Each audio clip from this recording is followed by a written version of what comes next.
Hi மக்களே! Welcome our channel. Sunday அப்படின்னாவே கண்டிப்பா ஒரு ஃபுல் ஜாலியா இருக்கணும். ஹாப்பியா நல்லா படுத்து தூங்கணும் அப்படிலாம் வந்து ஜென்ட்ஸ் எல்லாருமே நெனச்சிட்ருப்பாங்க.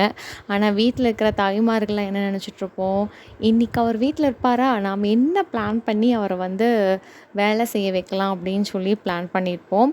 அதுவும் இல்லாம முக்கியமா இந்த மாரி யோசிக்கிற மெம்பர்ஸ்லாம் யாருன்னு பார்த்தீங்கன்னா, நியூ மாம்ஸ் தான்.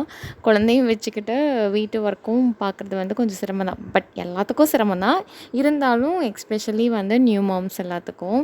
ஆ பாவங்க ஹஸ்பண்ட்ஸ்லாம். சண்டேவா ஜாலியா இருக்கலாம் அப்படின்னு நெனச்சிட்ருப்பாங்க. அதுக்கு உல்டாவா இப்படி நடந்துட்டுருக்கு. 8 மணிக்கு தாங்க எந்திரிச்சோம். அப்படியே ஒரு ஸ்ட்ராங்கா ஒரு காஃபி போட்டு குடிச்சிட்டு மணி 9:00 ஆயிருச்சு. பசி வேற. என்ன பண்ணுறது? ஃபஸ்ட்டு தம்பி குளிச்சு விட்டோம் அப்படின்னா, அடுத்தடுத்த ஒர்க்க நான் வந்து ஸ்டார்ட் பண்ணிக்கலாம்னு சொல்லிட்டு, நீட்டா வந்து சிட்டுக்குட்டிய வந்து குளிக்க வச்சாச்சு. கிச்சன்ல இடம் பத்தலைன்ட்டு இருந்தா எப்படிங்க பத்தும்? 2 பேத்துக்கு ஏதோ 4, 5 பேர் போலங்கிற அளவுக்கு சாமானம். எல்லாம் மேலே இருக்கேன்னு சொல்லி எல்லாம் தூக்கி தூக்கி கீழே போட்டாச்சு. அழகழகா இருக்கேன்னு சொல்லிட்டு ஒவ்வொரு பாக்ஸும் ஓப்பன் பண்ணும்போது எடுத்து எடுத்து வச்சுக்கிட்டேன். அப்புறம் பார்த்தா ரொம்ப அதிகமாக இருக்குங்க. கிச்சனே பிடிக்கல.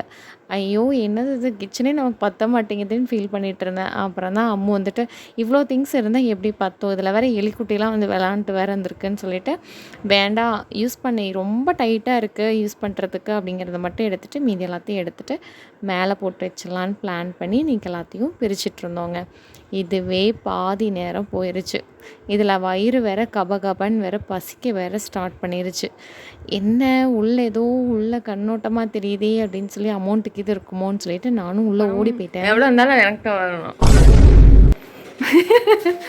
இல்லை கொஞ்சம் சும்மா சொன்னேன் பாருங்க அப்படின்னு. நம்ம வீட்டுக்கு வரணுமா? என்னமோ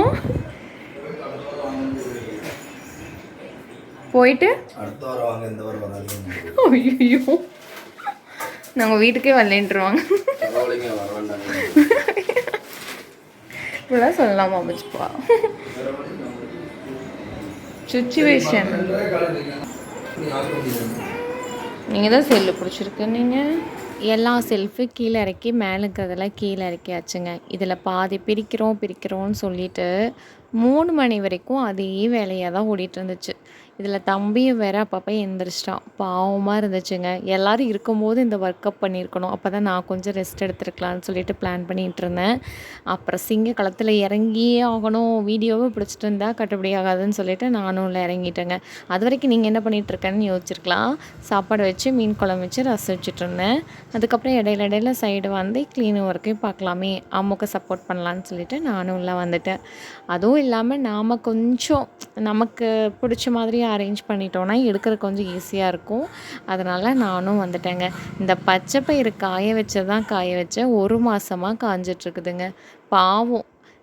நானும் நினச்சிட்டே இருக்கிறேன் குளியல் பொடி அரைக்கிறதுக்கு. லியா குட்டிக்கு வந்து பச்சை பயிரும் பாதாம் தான் போட்டு அரைப்பேன். அப்படியே தூங்குது.